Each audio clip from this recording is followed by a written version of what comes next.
Mundësi që nuk e kanë pasur më parë. Kredi deri në 200 milion lek për çdo biznes. Për më shumë pajisje, zgjerim të kapaciteteve, teknologji të reja apo automatizim. Për fermerët, prodhuesit, bizneset e turizmit, transportit, teknologjisë dhe çdo sipërmarrje mikro, të vogël e të mesme, që dëshiron të hedhë hapin tjetër. Me normë interesi preferenciale 2 deri në 3%, afat shlyerje deri në 10 vite. Apliko deri më 20 nëntor 2027, ndërmerr hapin tjetër. 2 fisho sipërmarrjen tënde. Unë quhem Marko Malia. Këtu ndodhem në fshatin Toshkës, në vreshat e kantinës e në Fama.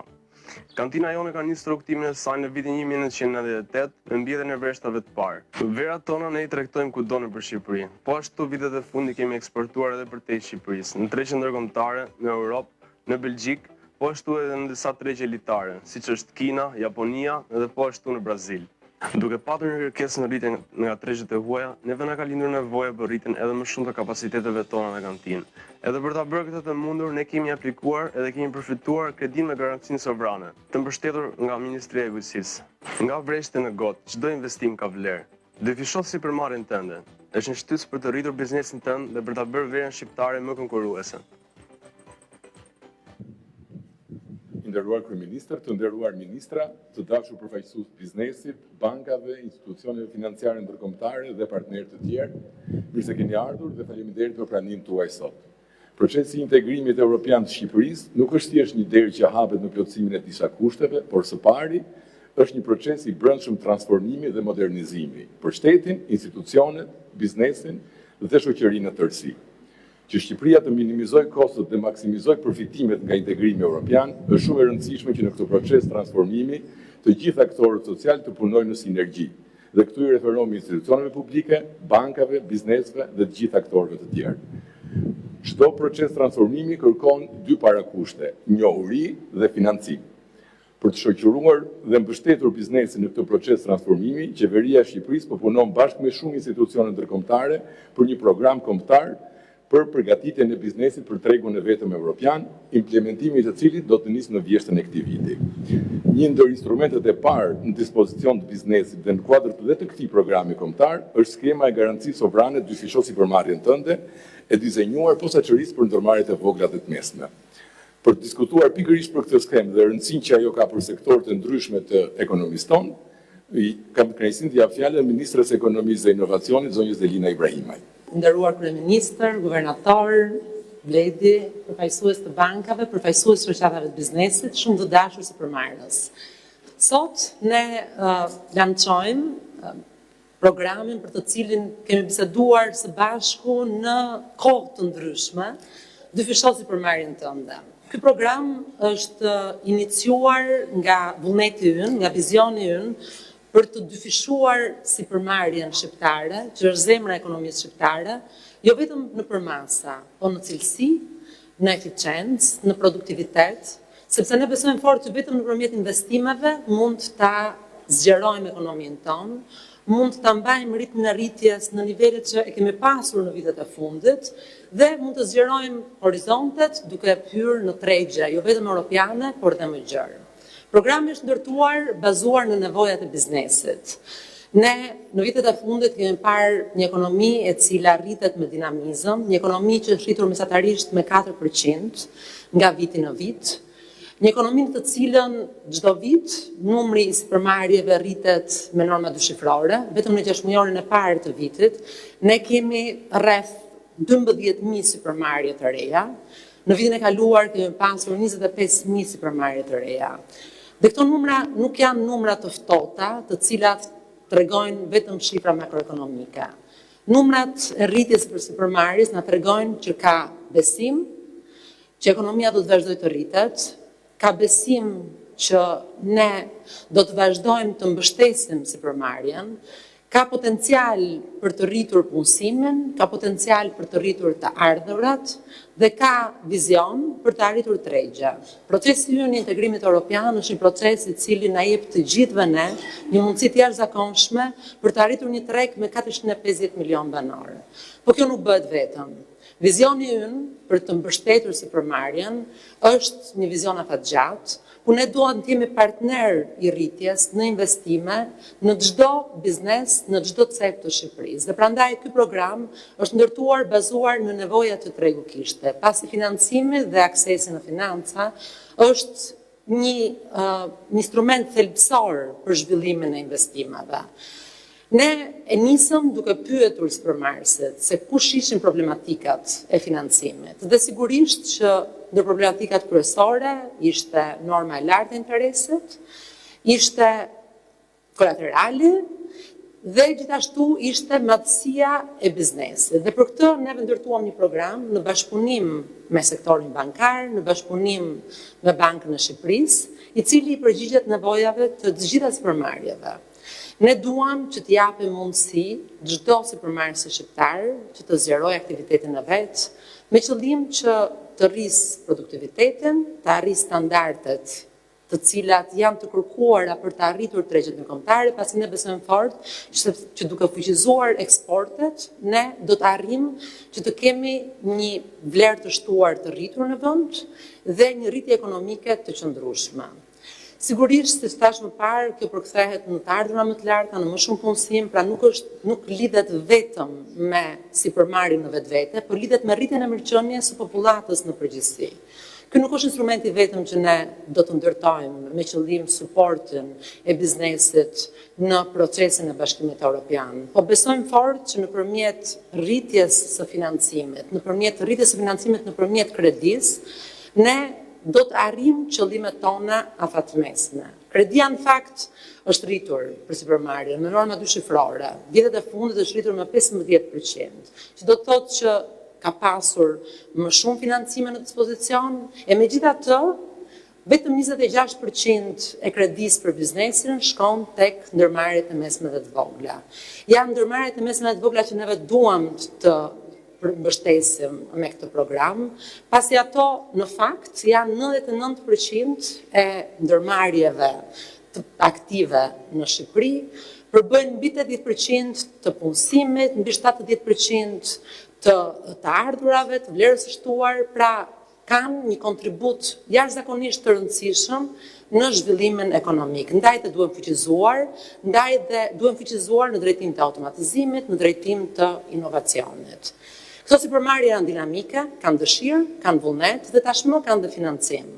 Unë uroj shumë që nga sot të gjithë bizneset, të cilët në fakt gjatë muajve të fundit kanë pasur një interes të jashtëzakonshëm për këtë produkt, të drejtohen pranë sporteleve të bankave dhe të pyesin për programin të fshehtë sipërmarrjen tënde.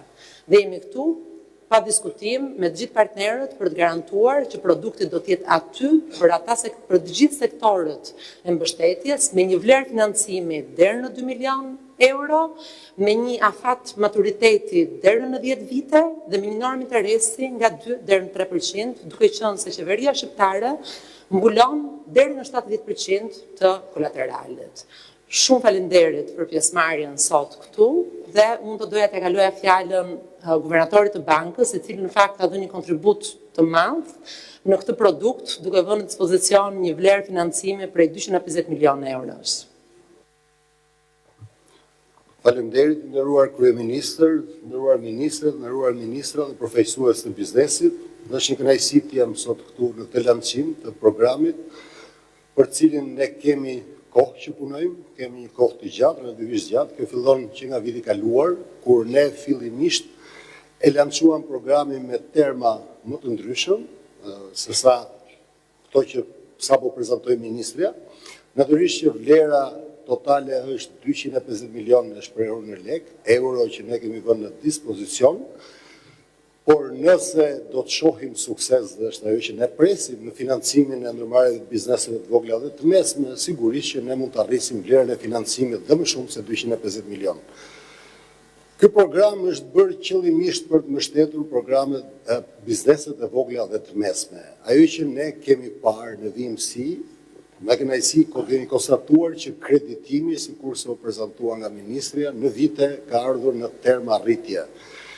Kemi një rritje 15% për bizneset privat të kreditimit, por nga krahu tjetër ne kemi gjithashtu likuiditet të tepërt në sistemin bankar. Sistemi bankar, sikurse e prezantojmë vazhdimisht, është overliquid, pra me të pris likuiditeti, raporti i kredis me depozitat është akoma në nivelin rreth 50%.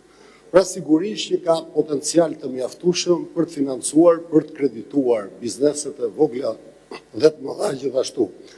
Natyrisht që bizneset e vogla dhe të mëdha janë shtylla kurrizore, të vogla dhe të mesme janë shtylla kurrizore e ekonomisë, që përfaqësojnë një potencial jashtëzakonisht lartë punësimi dhe zhvillimi.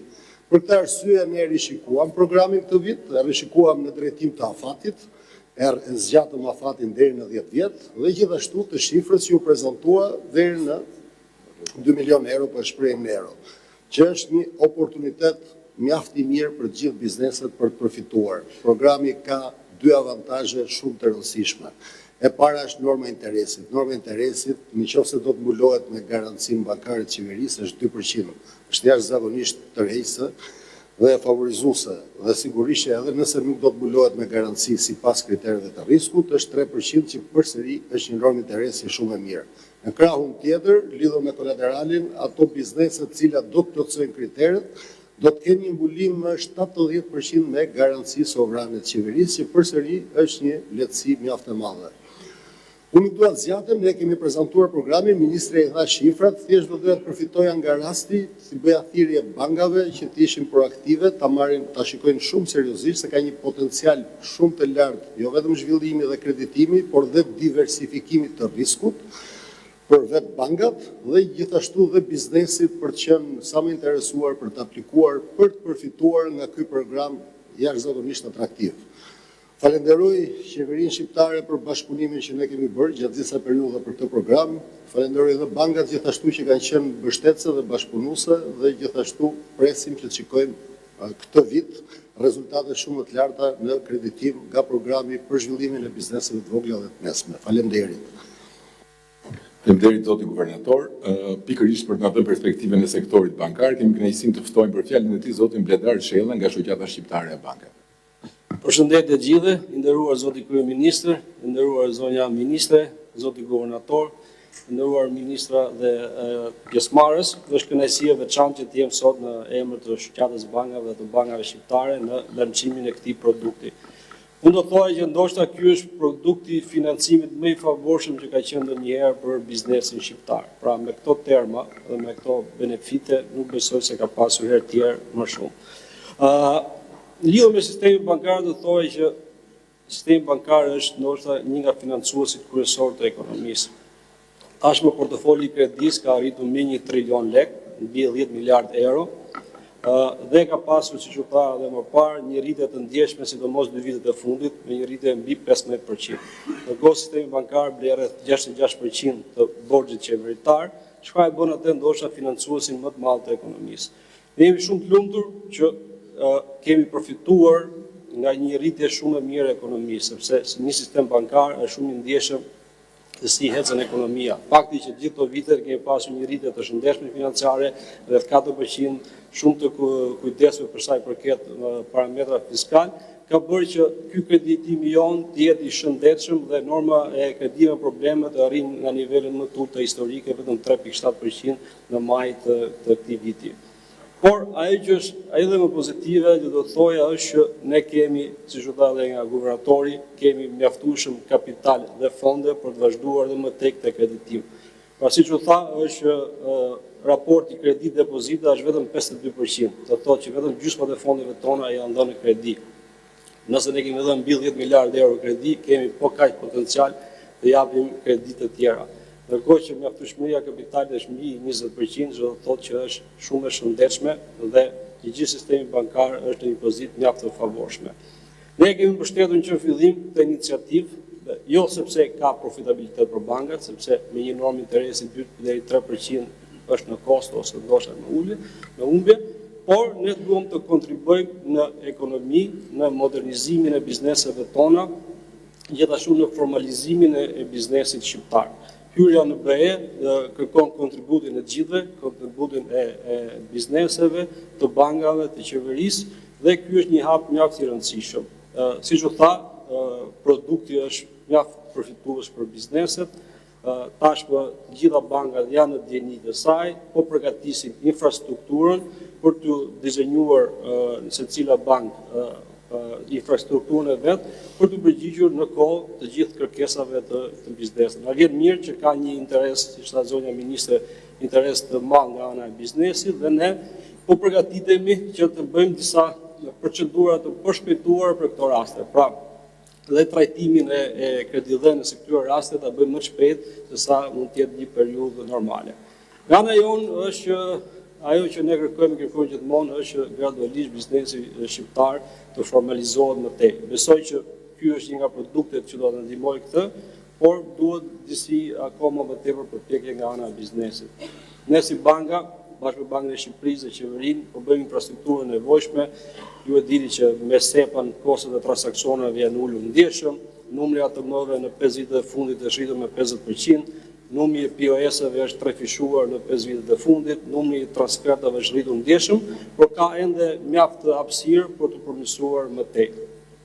Gjithsesi, kjo është një gjë që ne duhet ta bëjmë të gjithë së bashku, qeveria, bankat, biznesi, pra vetëm duke qenë së bashku ne mund të arrijmë këto rezultate.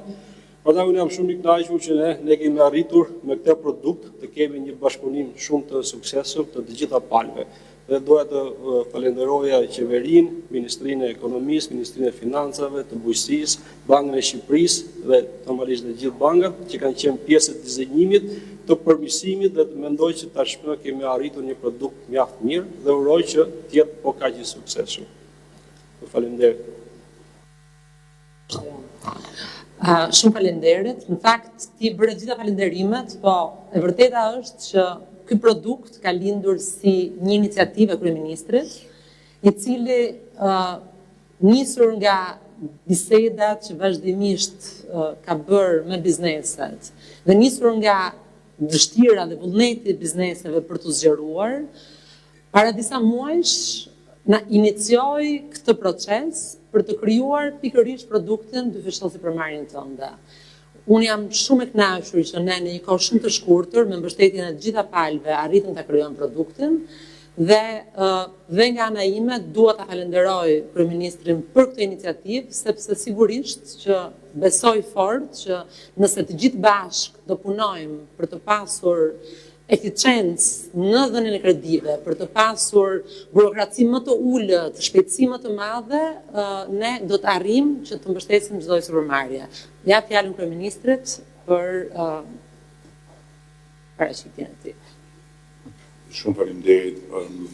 Unë dua ta nis pikërisht nga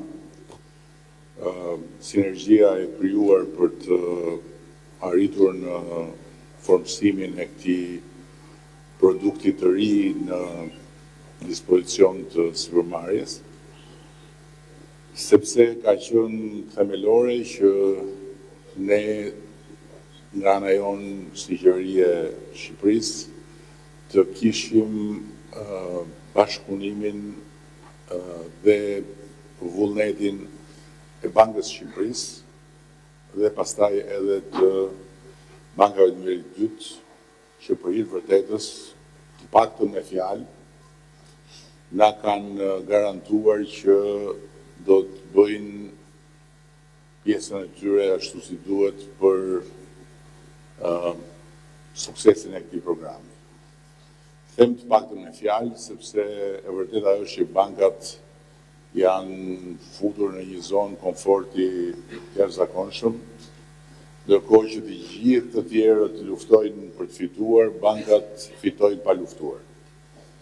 Dhe jo vetëm kaq, po fitojnë goxha. Gjë që nuk natyrisht na bën xheloz, por na bën më kërkues ndaj bankave, pasi e vërteta është kryetari i shoqatës tha me humbje, po nuk dalin me humbje as nga ky program, po nuk dalin me ndonjë fitim si fitimet që bëjmë për shembull për banesat, që i kanë nga 6 në 7%, duke ndëjtur në ajër të kondicionuar, ndërkohë që këtu do rinë në ajër të kondicionuar dhe do shlyen gjitha kostot dhe do kenë një fitim modest. Por, fitimi në afat mesëm dhe në afat gjatë edhe për bankat, do jetë i konsiderueshëm sepse ajo që ne synojmë me këtë program është që t'i japim krah ndërmarrjeve të vogla dhe të mesme që të dyfishohen. Pra, ato që janë të mesme të rriten dhe të bëhen thuajse të mëdha, ato që janë të vogla të rriten dhe të bëhen të mesme. Është shumë e rëndësishme që kjo frym bashkëpunimi që kemi pasur deri tani dhe dua ta falenderoj specifikisht guvernatorin, pasi ka qenë kyç në këtë projekt dhe natyrisht duke e falenderuar duhet të them që do kisha shumë dëshirë që ta falenderoja prapë mbas 6 muajsh për suksesin e këtij projekti dhe suksesi i këtij projekti varet edhe nga presingu që do t'i bëj guvernatori, i cili u ka qenë i vogël kaluar edhe basketboll, edhe pse jo në nivelin e Ilir Trebickës që është në sallë, presingu që do t'i bëj bankave të nivelit të dytë për t'i nxjerrë nga zona e komfortit. Në anë tjetër, duke qenë se bankat kanë një manual të tërë justifikimesh që e përdorin me eficiencë të lartë dhe një nga këto justifikime është që planet e biznesit të ndërmarrjeve të vogla të mesme nuk janë mjaftueshmërisht të arrira dhe mjaftueshmërisht bindëse. Ne kemi angazhuar një forcë tjetër në këtë proces, që nuk e kemi pasur tani, një forcë me një ekspertizë absolutisht të pa diskutueshme, që është UNDP-a, zyra e Kombeve të Bashkuara këtu në Tiranë, përmes të cilës ne do të angazhojmë ekspert ndërkombëtar dhe do të kemi një grup të gatshëm për të asistuar bizneset të cilat kanë ide interesante, të cilat kanë një plan të besueshëm, por nuk kanë kapacitetin për ta përkthyer në një projekt bindës për bankat. Dhe ky grup i gatshëm do të jetë në dispozicion të gjitha bizneseve, ndërkohë që patjetër Ministria e Ekonomisë do të luajë rolin e vet për të garantuar koordinimin midis subjekteve të biznesit edhe grupit të ekspertëve. Po ashtu ne kemi vënë në dispozicion përmes Ministrisë së Ekonomisë një website, një faqe online, në të cilën ka edhe një mundësi për të adresuar drejt për drejt Ministria nga biznesi dhe ka edhe një chat box që kthen përgjigje pyetjeve që lidhen me programin, që lidhen me element të programit për cilat subjektet mund të kërkojnë sqarime. Website-i është i menduar si një mekanizëm komunikimi dhe ndërveprimi të shpejtë, por edhe si një urë që do të na lehtësojë shikimin e gjithë pasqyrës së lëvizjes së këtij programi. Një tjetër element që dua ta theksoj është që është planifikuar edhe një cikël takimesh në territor për të kontaktuar bizneset e interesuara dhe njëkohësisht edhe për të nxitur biznese të caktuara që të përfshihen në këtë program. Por nuk është vetëm Ministria e Ekonomisë, këtu është një skuadër e cila ka objektiva të përbashkët, por edhe ka objektiva të ndarë sipas pjesëve të kësaj skuadre. Për këtë arsye, pa diskutim, Ministria e Financave ka qenë kyçe dhe dua ta falenderoj edhe ministrin, se më thonë nga njerë, po pse i falenderon TikTok të detyrën bëjnë, po detyrën bëjnë gjithë në këtë botë. Problemi është kush e bën më mirë dhe kush e bën më keq, se detyrën bëjnë. Ose kur thonë që pse bëni ju sikur çfarë bëni, se me lekët tona po i bëni, po për lekët tona është qeveria, po ka qeveri që me lekët tona bëjnë punë të mira, ka qeveri që me lekët tona s'bëjnë asnjë punë dhe ka pasur dhe qeveri që me lekët tona kanë bërë dhe punëqësia. Kështu që dua ta falenderoj ministrin për kontributin dhe prapë edhe ministrin njësoj si gubernatorin, dua ta falenderoj dhe mas 6 muajsh për suksesin e projektit, sepse Ministria e Financave është kyçe edhe në ndërveprimin me bankat, pasi i kujtoj bankave që guvernatori ka ndorë shumë gjëra, por dhe Ministria e Financave nuk është pa gjë ndorë fare, në rast se bankat nuk do na shoqërojnë në këtë proces me të gjithë vullnetin e nevojshëm, sepse këtu bëhet fjalë për diçka që ta shpjegoj në fund, që është shumë e rëndësishme për të kuptuar se sa thjesht një program kredish. Po ashtu, Ministri i Bujqësisë dhe Ministria e Bujqësisë janë të rëndësishëm për projektin në 2 aspekte. Ne kemi këtë projekt në dispozicion të drejt për drejt subjekteve private dhe natyrisht kur vjen puna tek zhvillimi rural ka një prioritet qeveria të këtij mandati për të nxitur sa më shumë agroproponimin, sepse tek agroturizmi gjërat janë futur në shtratin e tyre, mund të them, por tek agroproponimi kemi shumë potencial dhe kemi shumë hapësirë të pa zhvilluar.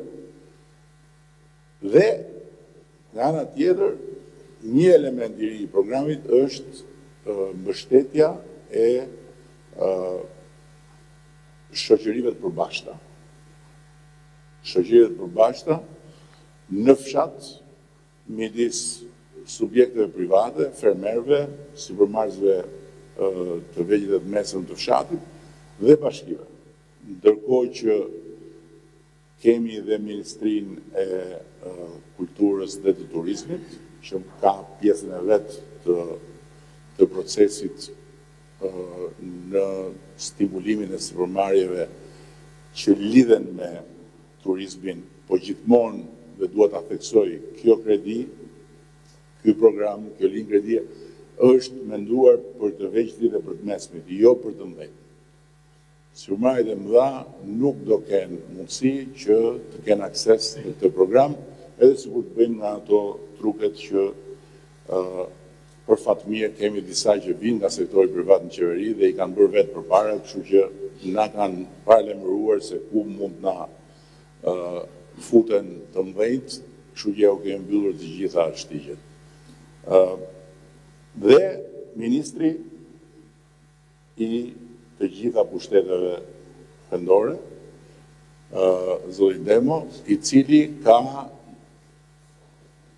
barën e koordinimit të bashkive me programin në drejtim të shoqërive të përbashkëta dhe patjetër ka edhe barën e koordinimit për paketën e maleve, që është një program tjetër ku mund të ketë edhe konvergjencë me linjën e kredisë.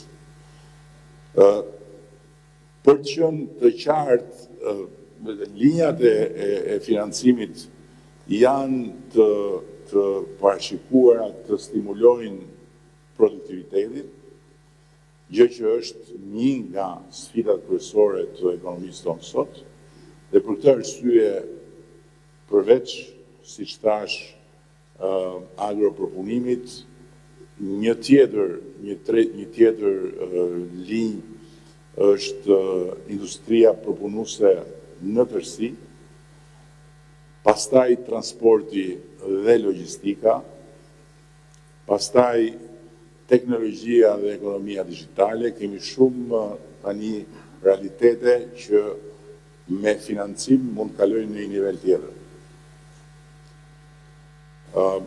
Për shembull, po ju sjell thjesht jo juve që jeni këtu se juve jeni të qartë, por mbase ata që na ndjekin ka nevojë të kenë ndonjë shembull konkret për të kuptuar horizontin e programit.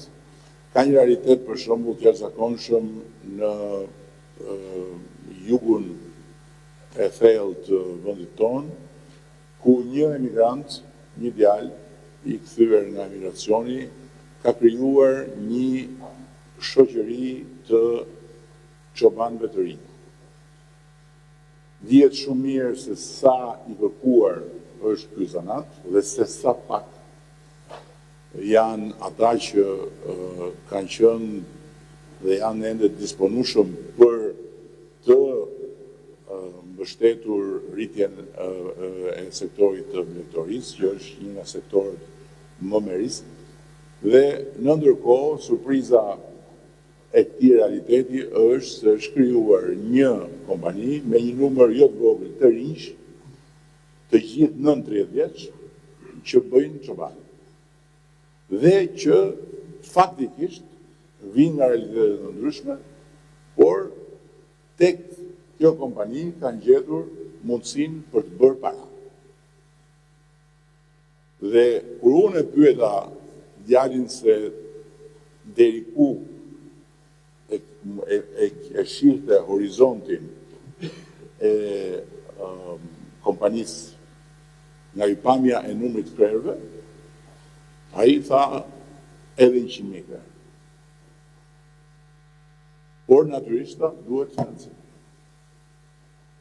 Tani, në këtë rast, është rasti tipik kur një realiteti të tillë i jep një injeksion që e çon menjëherë në një nivel tjetër, pasi në atë realitet nuk mungon dia, nuk mungon vullneti, nuk mungojnë forcat, pra kapitali njerëzor, por mungon financat. Një tjetër realitet shumë interesant është një realitet në një tjetër zonë të Shqipërisë, në zonën e në qarkun e Firenës, në zonën e Lushnjës, ku ka një industri shumë të vogël, një ndërmarrje të vogël, që merret me prodhime kozmetike.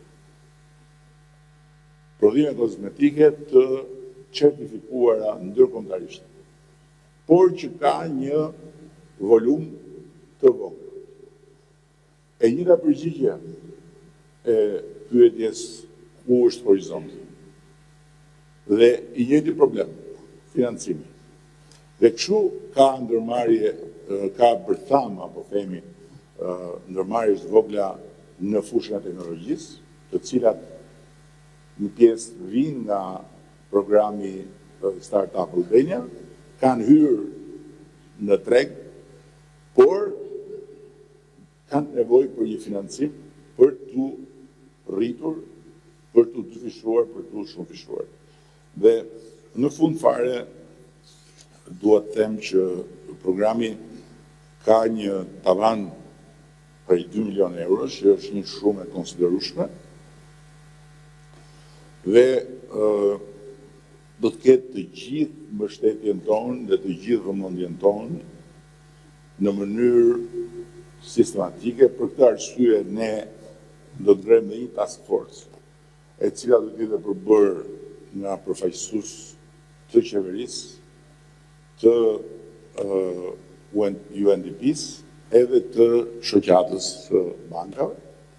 Kryetari i shoqatës, për shembull, do ishte shumë i mirëpritur të ishte pjesë e kësaj task force, për të analizuar në mënyrë periodike rezultatet dhe për të parë ku programi ka nevojë për ndërhyrje dhe ku ngec, dhe për të parë pastaj se për cilën bank duhet t'i drejtohemi guvernatorit që të përdori shkopin, sepse ka rrotën e di vetë dhe përdor rregullisht në banka. E fundi që kam është që shifrat janë të gjitha shumë pozitive, por shifrat në këtë kohë dhe në këtë fazë të zhvillimit tonë ka një problem shumë të madh. Shifrat sa më pozitive të jenë, aq më shumë i acarojnë njerëzit.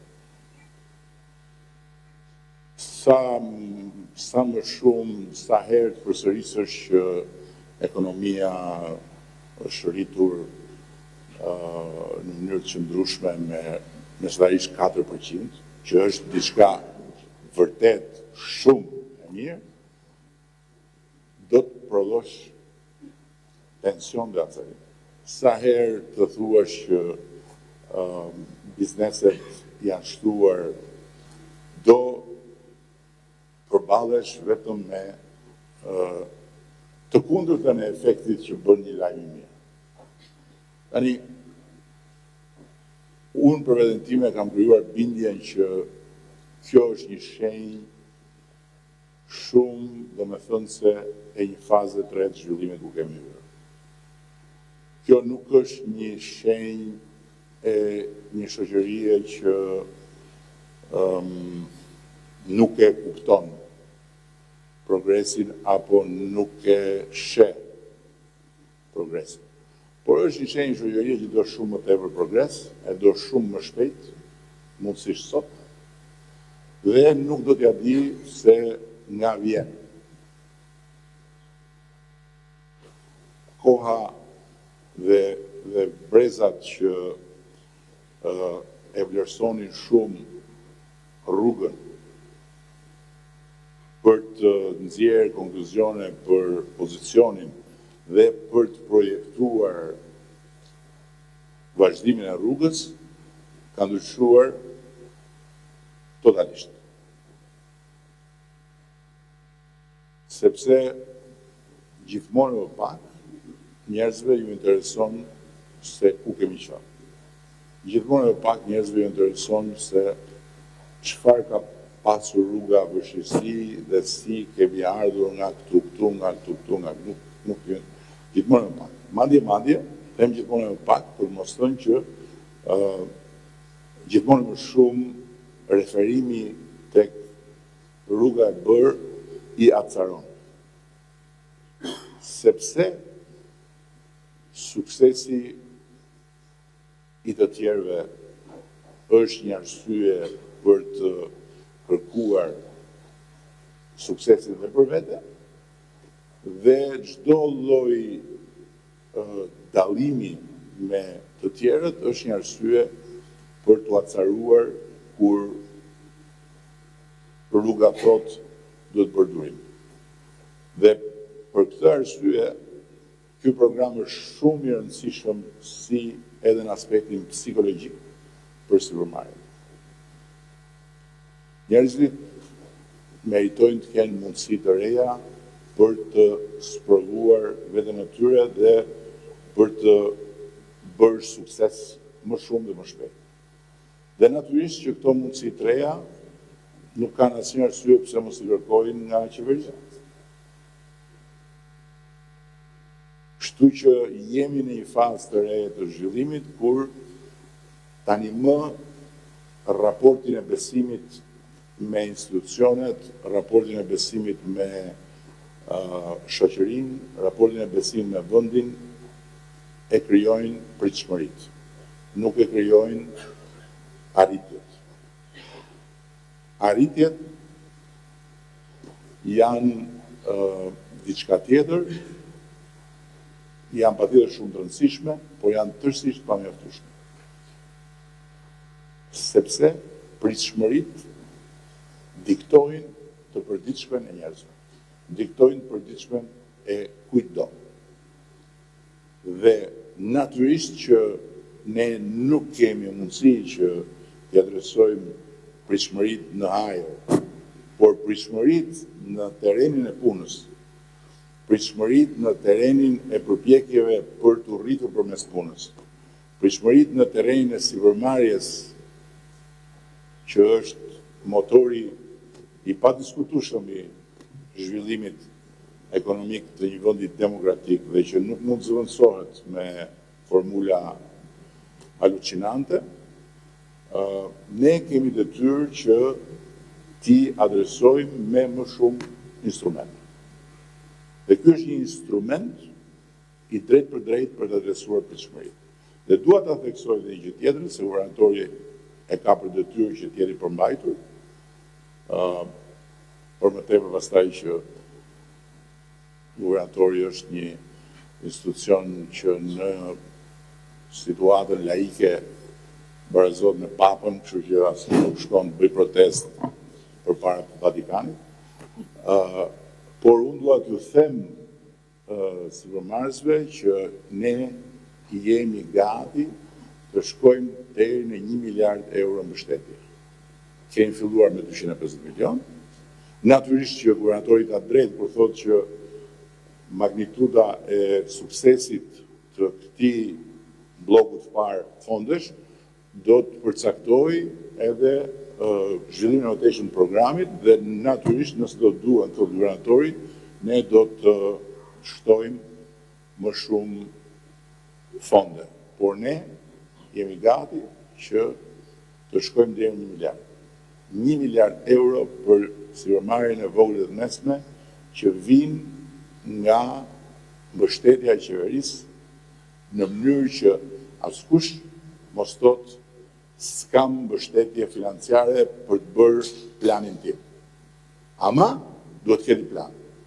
Dhe planin duhet t'ja miratoj banka. Nuk mund nuk janë para që do jenë të sporteli Bankës Shqipërisë dhe do shkojnë t'i marrin gjithë me zarf. Këto janë njësoj si paratë e Bashkimit Evropian, për cilat ne na thonë që ja ku i keni, por ama për t'i marrë duhet të bëjmë një sër gjërash që pastaj kemi akses normal. Kështu që për gjithë ata që kanë një plan, ne kemi edhe asistencën që planet të bëhen të atilla që bankat t'i besojnë. Kështu që askush nuk ka asnjë arsye që të thotë unë nuk kam mbështetjes në shef njerëz më bën njeri jo. Dhe pikërisht që mos ketë njerëz pa informuar, do bëjmë një fushat të tërë informimi, ministrat do t'jenë sipas sektorëve në teritoret e tyre të përgjegjësisë për të shpjeguar programin, për të nxitur biznesin, nga ana tjetër edhe në rrjetet sociale, edhe në media, edhe në për rrugë, njerëzit do shikojnë që ka një ftesë për të dyfishuar ndërmarrjen, sipërmarrjen. Kështu që kush ka një ide dhe një plan, të ulet, ta shkruaj, të aplikoj dhe të marrë lekët. Deri në 2 milion euro, me 7% kolateral të garantuar nga qeveria dhe me 2 deri në 3% normë interesi. 2 deri në 3% normë interesi. Diçka që është qartësisht një burim oksigjeni për çdo kompani që do të marrë frymë më shumë që të vrapojë më shpejt.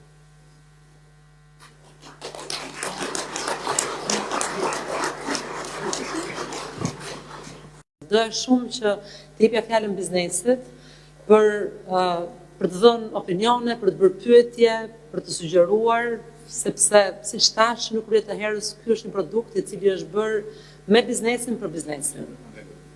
Po, sigurisht që në vijim të këtij paneli të parë, do të kemi panelin e dytë, ku do të marrë pjesë Ministri i Financave, nga përfaqësuesit e bankave, Ministri për Pushtetin Vendor, dhe më pas do të kemi një panel tematik, i cili ku do të marrë pjesë Ministri i Kulturës, Turizmit dhe Sporteve dhe Ministri i Bujqësisë. Dhe si tha kryeministri, pas ditës së sotme ne do jemi shumë aktiv që të jemi kudo në territor për të pasur një komunikim të drejtë për drejtë me biznesit së bashku me bankat. Nuk e di nëse ka pyetje apo komente. Përshëndetje. Një pyetje kam për ty unë, para se ta bësh pyetjen. a ke marrë pjesë në mbledhje që s'ke bërë pyetje? Unë jam krenar që... Që bërë pyetje, vazhdo. Jam krenar që jam pjesë e kësaj iniciativë që ka marrë qeveria, sepse bashkë me zëvendës ministrin, me ministrin, jemi pjesë që nga 2024, ku ju na e premtut këtë. Atë kjo si paket është shumë e mirë, mund të them është produkti më i mirë që ka nxjerrë qeveria, sepse ka disa shtesa për sa i përket imobiliarëve, ka disa shtesa që janë të shumë të mira. Por ka një handicap të madh, ka dy handicapet të mëdhenj, sepse flitet veç për së meret, me fjalë një biznes që ka 250 punëtor, një që ka 251 nuk e përfiton, që është e para. Dhe handikapi më i madh është që nuk mund të përdoret për kapital qarkullues dhe për lëndë të para, që për transformimin që ne kemi fol me vite, kjo është një handikap i madh sepse nuk na ndihmon. Atëherë, nëse kjo do ishte një situatë normale, normalisht që është një mekanizëm fantastik.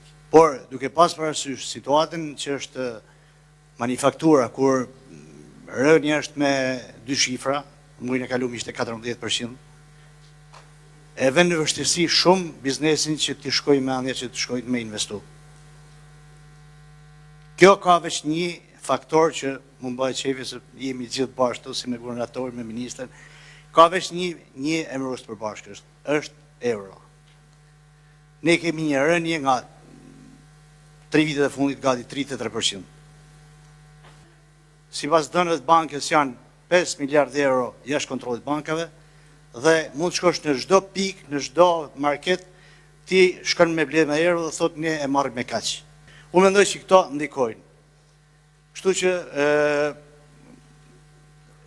ne kemi nevojë për ndihmë konkrete, ashtu siç po shihni me sy shumë pozitiv dhe është për tu përgëzuar, siç po shihni startupet, ku nga 3 milionë euro ja çut në 6 milionë euro dhe ku flasim këtu për biznese që punësoj një dhe në 3 veta, sepse një fotograf, po themi një parukier, këto janë bizneset pjesa më madhe startup, kurse kur vjen puna për sektorin ton, i cili punëson 60.000 veta, në thoni shkoni marrni kredi. Kështu që unë mendoj që qeveria duhet injektoj paratë të cilat, themi drejtën, edhe ka përfituar nga rënja e euros, sepse borxhi jashtëm nga 78% ka rënë 52%, dhe kjo është një avantazh për qeverinë. Kështu që një pjesë natyre parave që qeveria, me që jemi ortak, me që qeveria ka përfitu nga kjo rënje borxhit jashtëm, e mbylla. Faleminderit. Se ne kërkuam pyetje, megjithatë e dëgjova, sepse është edhe kjo është një fjalë që e kam dëgjuar ka vite. Për fat mirë tani nuk jemi më në të njëjtën fazë, sepse për fat mirë tani në atë që ti e quajtë e manufakturë, por në fakt nuk është eksaktësisht termi duhur. Kemi dy panorama, nuk kemi më një. Kemi fasonet që janë kthyer në manufakturë dhe fasonet që kanë bërë fason. Janë dy. Tani, të kërkosh që të ndalësh kohën me subvencione dhe me injeksione të cilat janë vetëm për të zgjatur agonin, është legjitime ta bësh, por nuk është absolutisht e bëshme kjo për qeverinë.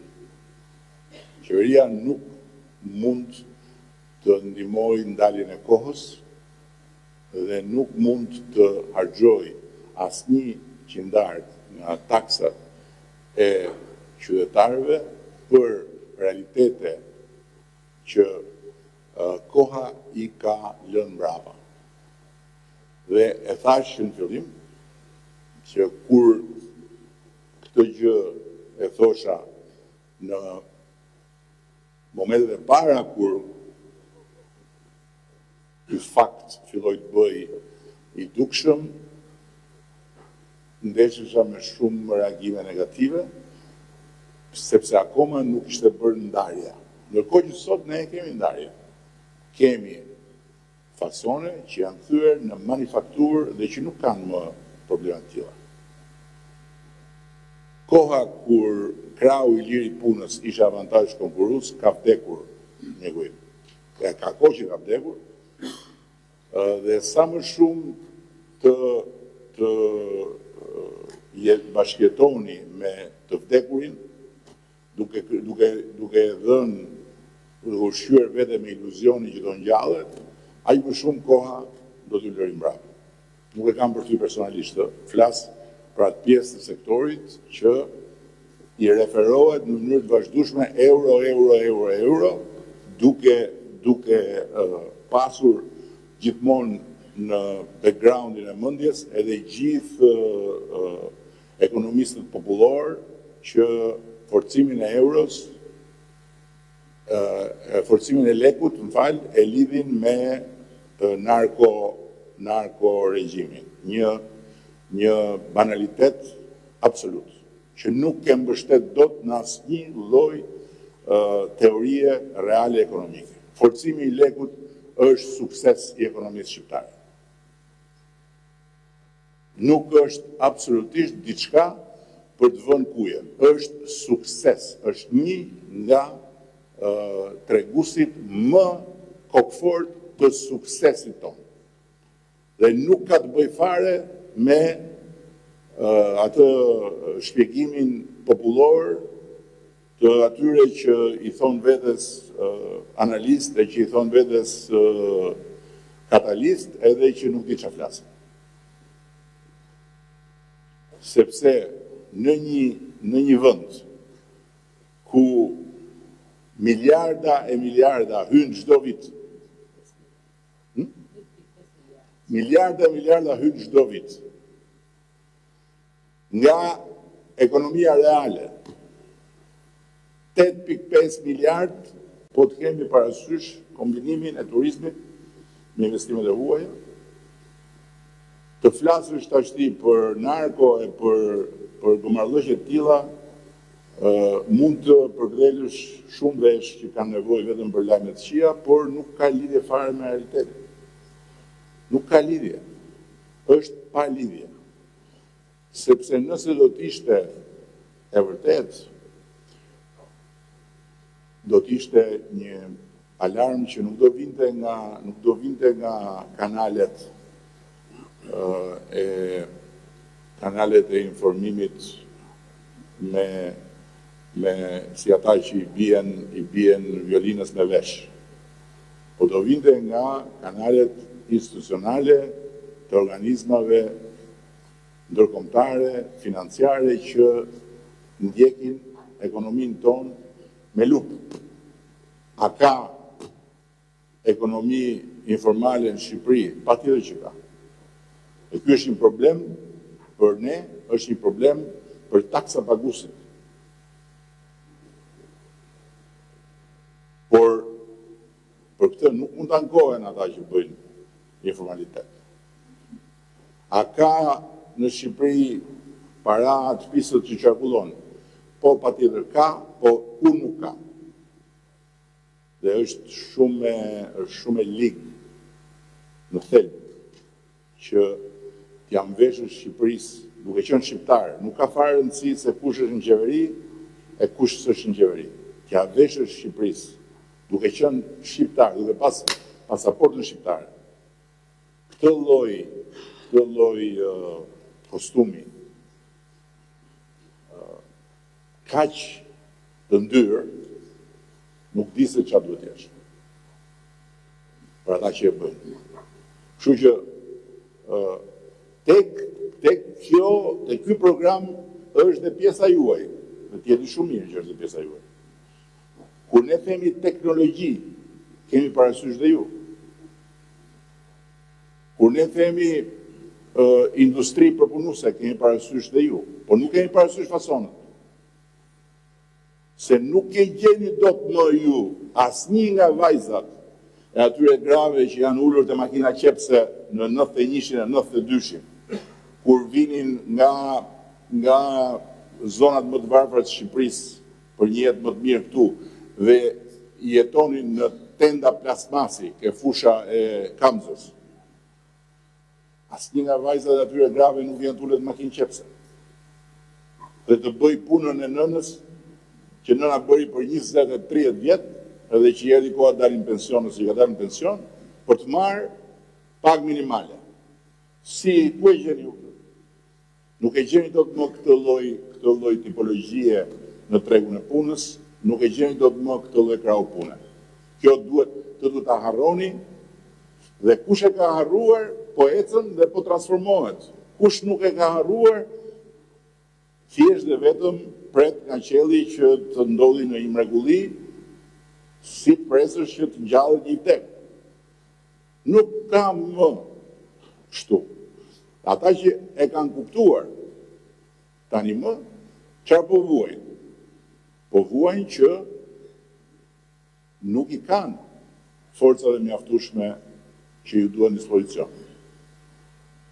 Sepse e të rogjën shumë litarin, edhe në industri e turizmit, shëndet fjalë e vërtet, e të rogjën shumë litarin me pagat, dhe tani janë gati të paguajnë dhe më shumë se në Greqi. Po problemi është që duhet në radhë parë rikrijuar besimi i shqipove që të vinë të futen në punë dhe të marrin më shumë se në Greqi dhe mos rinë në Greqi. Duhet krijuar besimi, sepse nuk është më besimi aty. Kështu që të diskutojmë sot tashti ne për këtë, duhet jemi shumë të qartë. Mos krijojmë kot iluzione. Nuk mundet ne të angazhojmë kredi me interesa 2-3% dhe me 7% kolateral për fason. Ajo epokë është mbyllur jo zyrtarisht, kush për jush e ka mbyllur zyrtarisht, për i shef hajrin tani. Ka disa realitete dhe edhe ti vetë që flet dhe në emër të sektorit, je një ndër ta, që e ke kuptuar që kjo gjë duhet ndryshoj. Kështu që mos i mbani me gajret ata që nuk duhet ndryshoj. Po thuajeni të ndryshoj. Ne jemi gati t'ju japim kredi për teknologji, për të mbyllur ciklin, nuk ka më qëtë material porosici. E interesia material porosici në Shqipëri sot, ku të gjithë duen shumë më tepër se çka. E do vinë të futen atje, te makina qepse, e të rinë, nuk ka më, nuk është më ky lloj shqiptari, sepse Shqipëria është tjetër sot, është komplet tjetër. Shqipëria sot nuk jeton më me arritje, a më kupton apo? Jeton me pritshmëri. Nuk krahasohet më fare, jo po ku ishim, ne themi 2013, të gjitha atyre që sot janë deri në 35 vjeç, ju duket siç më duket mua me lytë trebisin po azo. Po kështu është. Që 2013. Këtu harrohet që u bëdje, sepse jetohet pjesa më e madhe e jetës kalon në ekranin e iPhone-it. Fëmijët rinë më shumë me iPhone-in se rinë me prindërit me shokët. Ku që u bëdje? Sot. Dhe kush ka pastaj kapacitet ta projektojë të nesërmen duke garantuar të sotmen, do bëj sukses. Kush do rrit merret po prit se dje nuk bën dot më sukses. Dhe këtë po ja thot një njeri suksesshëm. Disa sqarime për çështjen e euros. Ne të gjithë kemi qenë prezent kur prej 4 vitesh ka filluar një tjetër cikël i ekonomisë shqiptare. Dhe në fakt në gjithë industrinë në veçanti të tekstileve, por në përgjithësi me eksportuesit e kemi diskutuar në forma të ndryshme, në tryeza të ndryshme, për shqetësimin që ato kanë me sens për rënien e euros. Ne kemi thënë që në kryet herës që ne nuk e adresojmë rënien e euros, pasi që sapo filloi që leku të forcohet, ne u angazhuam në gjitha institucionet, përfshirë Bankën e Shqipërisë, përfshirë drejtorinë e përgjithshme të parandalimit të azrimit parave në atë kohë, për të bërë një analizë për cilët janë faktorët që ndikojnë mbi çmimin e lekut dhe në fakt ky forcimi i shpejt i lekut përkon saktësisht me periudhën që Shqipëria pati një rritje shumë të madhe të eksporteve të shërbimeve të lidhura me turizmin, siç tha kryeministri.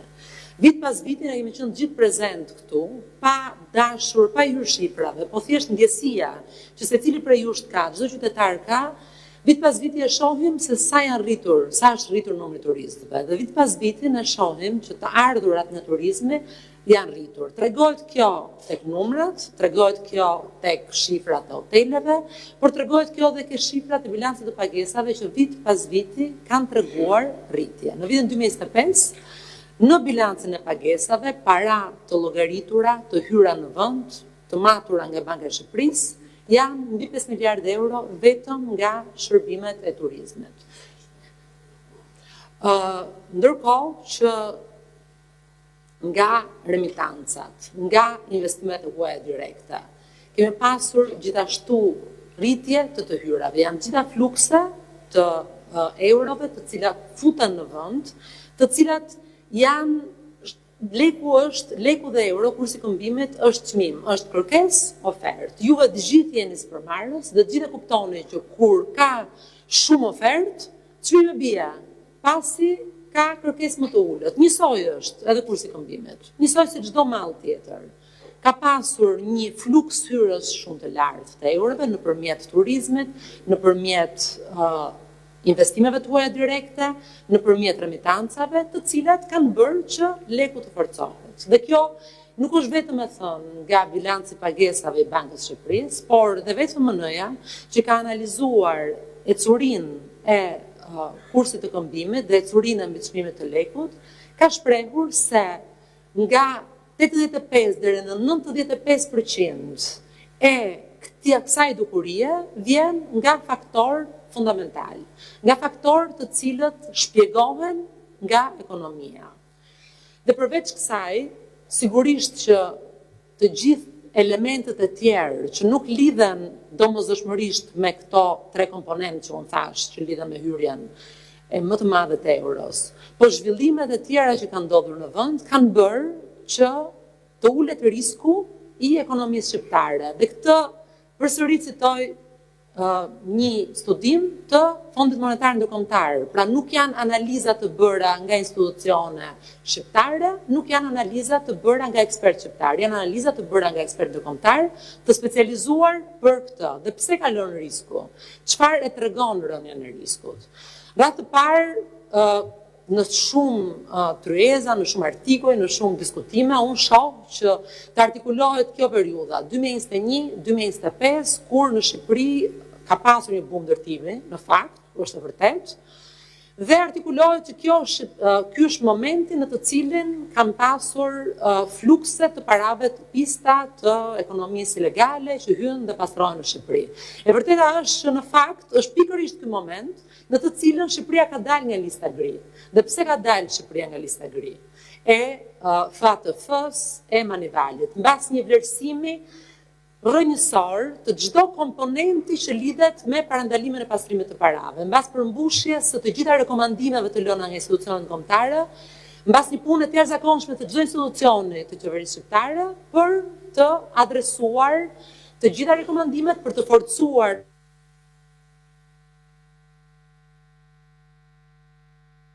kjo është ajo që ka ndodhur. Ne jemi në vlerësim përsëri nga FATF-ja, nga Manivali këtë vit, dhe unë jam e sigurt që sistemi që ne kemi ngritur për parandalimin e pastrimit parave është sistemi i duhur. A është sistemi në Shqipëri si në gjithë botën që do të ndalojë çdo paratë të piste që vjen ekonomi?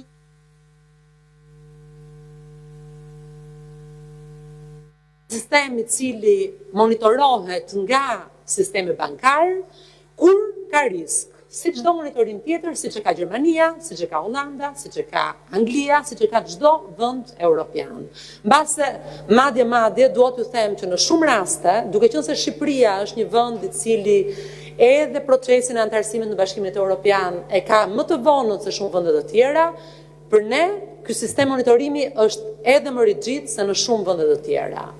Prandaj, kur i referohemi disa qindra edhe qindra miliona eurove po të doni, të cilat janë konfiskuar nga një sistem shqiptar i ngritur në vitet e fundit, duhet kuptojmë që në radhë të parë ato qindra miliona janë një fraksion shumë i ullët i 8.5 miliardë eurove që kanë hyrë në ekonominë shqiptare.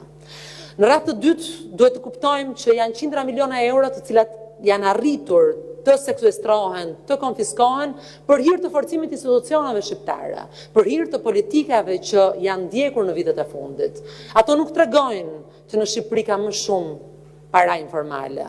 Ato tregojnë që në Shqipëri ka më shumë institucione të cilat bëjnë detyrën e tyre dhe do të vazhdojnë ta bëjnë. Nuk mund të konsiderohen 200-300 milion euro si një madhësi e cila ndikon ekonominë dhe e cila mbi të gjitha ndikon të gjithë sektorët e ekonomisë. Kam lexuar artikuj të cilat i referohen kësaj dukurie, të këtyre konfiskimeve të muajve të fundit, si Dutch disease. Dutch disease, në fakt, është një dukuri që ka ndodhur në Holland, e kuptoni gjithë nga emri, ku një sektor i caktuar bëhet dominant në ekonomi dhe nuk lejon sektorët e tjerë të rriten. Po a ka ndodhur kjo në Shqipëri? Unë nuk mendoj që kjo ka ndodhur në Shqipëri dhe shifrat e rritjes ekonomike nuk e tregojnë këtë. Po jo vetëm shifrat e rritjes ekonomike, po edhe shifrat që neve u referuam sot të rritjes së numrit të bizneseve. Rritja e numrit të bizneseve nuk shkon në sektor që janë të lidhur me ndërtimin, ku supozohet që janë gjithë parat e pista që pastrohen. Në vitin e fundit, ne kemi pasur një rritje të numrit të bizneseve në transport, magazinim. Pse? Sepse logjistika është një sektor i cili ka një potencial të jashtëzakonshëm në vend. Sepse Shqipëria po bëhet pjesë e të gjithë autostradave ndërkombëtare europiane dhe prandaj kush ka intuit e kupton që logjistika është e ardhmja. 26.3% më shumë biznese të reja kemi në këtë sektor në vitin 2026. Aktivitetet profesionale, shkencore dhe teknike. E kemi thënë dhe stërthënë që teknologjia e informacionit është një nga sektorët të cilët kanë potencialin më të lartë në rritje, jo vetëm në sektorin per se, por edhe sepse shpërndahen në gjithë sektorët e tjerë të ekonomisë. Dhe kemi pasur një rritje për 17.7%. Më pas, sigurisht, evidente, është akomodimi, turizmi, shërbimet e turizmit, të cilat nga rritja që kemi parë vitet e fundit janë rritur. Pra nuk jemi ne në situatën në një Dutch disease, ku kemi një dominancë të sektorit të ndërtimit, që në fakt nuk përbën dominancën e gjithë sektorëve të zhvillimit ekonomik, por kemi një rritje në të gjithë sektorët që kanë potencial. A ka rënje në disa sektor, a ka rënje në sektorin e manufakturës dhe të fasonëve, pa tjetër, manufakturës së industrisë tekstile, po jo të gjithë manufakturës.